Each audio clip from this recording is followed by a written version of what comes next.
ஆண்டவர் அவர்களுடைய தேவையை அவராக உணர்ந்து சீமோனிடம் சொல்லுகிறாரே பாருங்கள், ஆழத்துக்கு தள்ளி கொண்டு போ.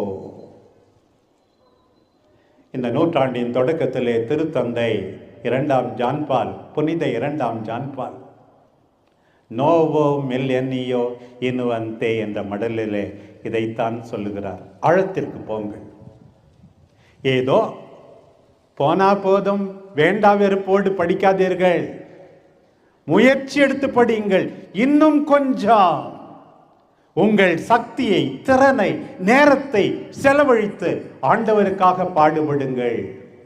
நற்செய்தி அறிவிப்பில்லை, குடும்பத்தை மகிழ்ச்சியாக்குவதில்லை, பிறர் அன்பு பணியில்லை, ஆழத்துக்கு தள்ளி போங்கள் என்று இந்த வார்த்தையை எடுத்துதான் அவர் மடல் எழுதினார் பாருங்கள்.